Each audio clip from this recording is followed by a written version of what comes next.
À commencer peut-être par les contraintes depuis la réouverture de la radio Isanganiro.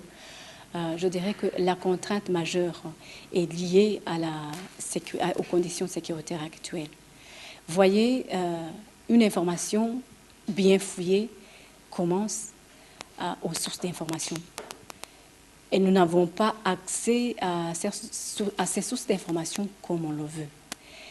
Justement, la contrainte majeure, comme je vous le disais, c'est lié à la sécurité parce que si nous allons à la recherche de l'information,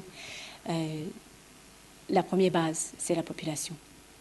Et si les sources à la base ne nous donnent pas d'informations parce qu'ils ont peur des représailles, parce qu'ils ne peuvent pas s'exprimer librement ce qu'ils ont vu, ce qu'ils ont vécu, parce qu'ils ont peur justement que demain ou après-demain, il peut y avoir des conséquences sur leur vie, quand il n'y a pas de droit, quand le droit à la vie n'est pas assuré, le droit à la liberté d'expression n'est pas aussi assuré. Donc la première contrainte est liée aux conditions dans lesquelles le pays se trouve. La deuxième contrainte, c'est lié justement aux hommes, aux dirigeants qui ne veulent pas justement donner l'information qu'ils détiennent. Parce qu'il y a des gens, suite à ce que nous avons vécu, à ce que les médias ont vécu, il y a justement certaines autorités qui ne sont pas encore ouvertes à donner l'information comme il le faut. Ça aussi, c'est une des contraintes que nous rencontrons aujourd'hui sur le terrain. Mais à parler de l'espoir, justement, par rapport aux médias qui restent fermés, moi, je reste confiant. Et cette confiance, je la tire où? Dans les propos du président du Conseil national de la communication, le nouveau président, Kalinga Ramadani, qui a été récemment nommé.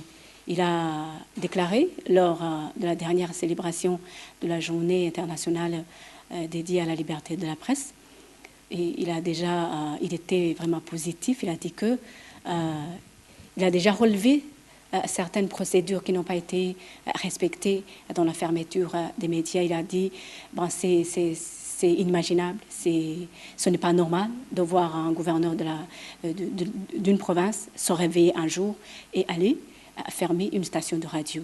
C'est impraticable. Donc, il a reconnu qu'il y a certaines procédures qui n'ont pas été respectées dans la fermeture et d'où nous avons espoir, comme ces irrégularités ont été déjà vues et ont été déjà relevées par le Conseil national de la communication, nous avons espoir que demain ou après-demain, la situation va changer et que le Conseil national de la communication va réellement s'investir justement à la réouverture de ces radios, de ces médias qui n'ont pas aujourd'hui encore la permission de rouvrir ces programmes.